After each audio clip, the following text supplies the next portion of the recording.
Hello students. Integral का हमारा next topic होगा डेफिनेट इंटीग्रल्स।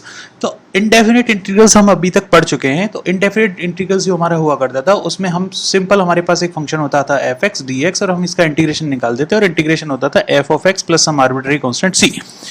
ये देते हैं इनडेफिनेट इंटीग्रल। इनडेफिनेट इंटीग्रल का मतलब होता है जिनमें हम कांस्टेंट वैल्यूज पुट करते हैं और लास्ट हमारा जो फंक्शन मिलता है वो भी उसी फंक्शन में होता है, जैसे कि एक्स का फंक्शन आउटपुट होता है। ठीक है, बट अभी क्या होगा, अब हम बात करते हैं डेफिनेट इंटीग्रल की। तो डेफिनेट इंटीग्रल देखो किस फॉर्म में दिए जाते हैं। डेफिनेट इंटीग्रल हमेशा ऐसे लिखा होगा A to B F of X D X, ऐसा। ठीक है, इसका मीनिंग क्या है, आपको एफ एक्स डी एक्स जो है इसका मीनिंग हो गया इंटीग्रेशन। आपको इंटीग्रल करना है। मान लेते हैं कि जब आपने एक फंक्शन है एफ ऑफ एक्स, इसका जब इंटीग्रेशन किया आपने तो आपको मिला capital F of X, okay, plus some arbitrary constant C. अब लेकिन अब क्या, ये जो टॉपिक आता है ये आता है इनडेफिनेट इंटीग्रल के लिए। इनडेफिनेट ओके मींस कोई डेफिनेट वैल्यू नहीं होती है इनकी। लेकिन जब हम लिमिट्स पुट कर देते हैं, ये वाली जो पोर्शन होता है ए, इसको बोलते हैं हम lower limit. Okay, lower limit. और जो हमारा ऊपर होता है जैसे कि बी है यहां पे, इसको बोलते हैं हम अपर लिमिट। इसको कॉल करते हैं lower limit and upper limit. अब एफ एक्स डी एक्स का इंटीग्रेशन था एफ ऑफ एक्स, ओके, तो इसका मीनिंग हो जाता है this will be F of B minus F of ए।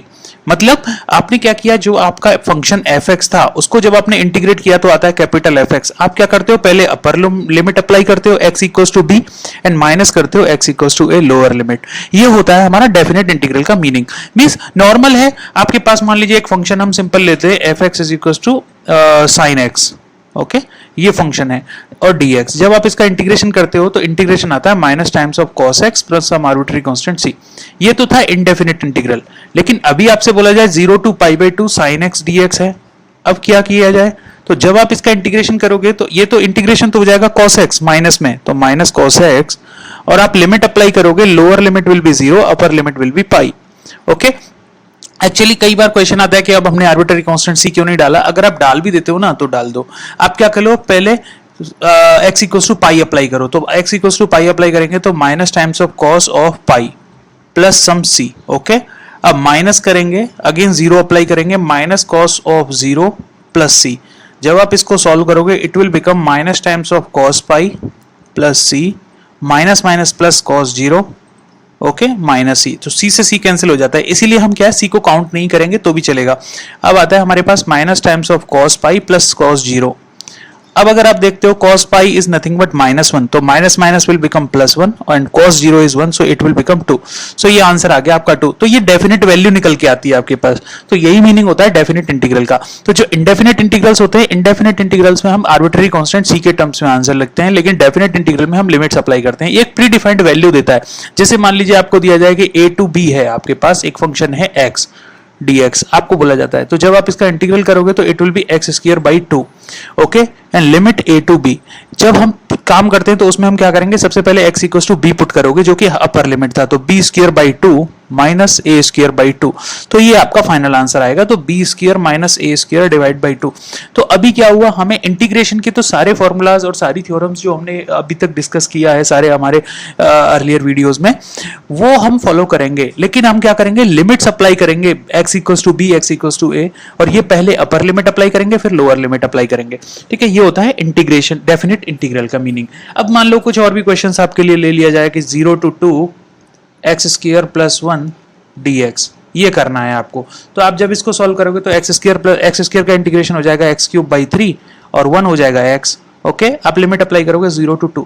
तो सबसे पहले हम अपर लिमिट अप्लाई करते हैं। अपर लिमिट क्या है मेरा 2, सो 2 cube divided by 3 plus 2, okay. अब लोअर लिमिट अप्लाई करेंगे, 0 प्लस 0 हो जाएगा। तो जब आप इसको सॉल्व करोगे तो 8 divided by 3 plus 2, so it will become 14 divided by 3। सो ये आपका फाइनल आंसर आएगा। तो डेफिनेट इंटीग्रल में जो आंसर आता है वो कभी भी x या फिर कोई भी कांस्टेंट के टर्म में नहीं आएगा। ये क्या होगा, नॉर्मली एक डेफिनेट वैल्यू होगी, ओके, जैसे 14/3 एक डेफिनेट वैल्यू है। अब क्वेश्चन आता है कि एक्चुअली हम कर क्या रहे हैं डेफिनेट इंटीग्रल में। देखो इसका जो फिजिकल सिग्निफिकेंस होता है डेफिनेट इंटीग्रल का, देखो क्या होता है। मान लो आप एक फंक्शन है एफ एक्स जिसको इंटीग्रेट कर रहे हो आप a टू b, इसको ऐसे इंटीग्रेट कर रहे हो। अब अगर आप एफ एक्स का एक ग्राफ प्लॉट करते हो तो एफ एक्स मान लेते हैं कुछ ऐसा था, f x was something like this, okay, f x is something like this, like this. अब x equals to a and x equals to b, क्योंकि ये देखो ये जो लिमिट्स होती हैं वो x इक्वल्स टू वैल्यूज होती हैं, क्योंकि हमने देखा था अभी हम x के वैल्यू पे x के प्लेस पे b और a रखते थे, तो ये होती हैं x की वैल्यूज। तो जब आप x की वैल्यूज को यहाँ पे ड्रॉ करोगे तो मान लेते हैं a is lying somewhere here and b is lying somewhere here. Okay, a is lying somewhere here, b is lying somewhere here. तो जब आप क्या करते हो, इंटीग्रेट करते हो, तो इंटीग्रेट करने से मिलता क्या है आपको? Actually integration, definite integral is nothing but area under the curve देता है। क्या देता है?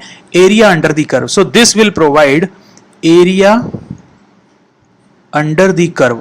इस कर्व के दौरान कितना एरिया ये कवर किया है इस कर्व ने, fx ने, वो देता है हमारा डेफिनेट इंटीग्रल। ओके, जैसे एग्जांपल के लिए चलो मैं एक चीज लेता हूं कि आपको पता है कि x square plus y square is equal to जो होता है 1 होता है। ठीक है, ये होता है एक सर्कल। यस, आपको पता है सर्कल का अगर रेडियस निकालें तो रेडियस होगी 1। ओके, तो इसका एरिया क्या हो जाएगा? एरिया आप बोलोगे pi R square, so it will become pi only. Correct. अब क्वेश्चन पूछा जाए नहीं, आप इंटीग्रेशन के थ्रू आप इसका एरिया निकालिए, तो सर्कल को जब आप ड्रॉ करोगे तो circle will be something like this. So this is your x axis, this is your y axis. Correct. So y will become square root of 1 minus x square, ऐसे हो जाएगा। अब जब आप इसको देखें, square root of 1 minus x square है आपके पास, तो जब आप इसका इंटीग्रल अगर आप करो कि आप इंटीग्रल करोगे कहां से? x is varying from -1 to +1, तो जब आप -1 से +1 इसका इंटीग्रेशन करोगे किसका? y dx का, तो आपको जो है एरिया प्रोवाइड देगा ये। और ये हम आगे जब हम सॉल्व करेंगे, वेरियस थ्योरम्स डेवलप करेंगे, तो हमें देखने को मिलेगा। तो एक्चुअली हुआ क्या, ये एरिया प्रोवाइड करता है। जो भी हमारा डेफिनेट इंटीग्रल होगा वो एक एरिया अंडर द कर्व देगा। ठीक है, जैसे आपको बोल दिया जाए, मान लो e to the power x है dx, x is varying from 2 to 4। अब इस एरिया ने, इसने कितना एरिया कवर किया होगा? तो जब आप e to the power x का ग्राफ प्लॉट करते हो तो आपको पता है कि अगर ये x है, ये e to the power x है, तो x इक्वल्स टू 0 पे ये वैल्यू होती है 1, और ये फिर क्या करता है, ये कर्व कुछ इंक्रीजिंग ऑर्डर में होता है, कुछ ऐसा ऐसे होता है। तो इसका मतलब जब x इक्वल्स टू 2 हुआ होगा तो वैल्यू यहाँ होगी, x इक्वल्स टू 4 हुआ होगा तो वैल्यू यहाँ होगी। ठीक है, तो जब आप इस फंक्शन को देखते हो तो ये फंक्शन आता है, तो इसका जब आप इंटीग्रल करते हो तो ये मिलेगा आपको एरिया अंडर द कर्व की। ये जो कर्व का एरिया कितना है ये प्रोवाइड करेगा। तो जब आप इसको सॉल्व करोगे तो it will become e to the power x, lower limit is 2, upper limit is 4। तो जब आप इसको सॉल्व करोगे तो e to the power 4 minus e to the power 2, तो ये आपका होगा ये वाला एरिया।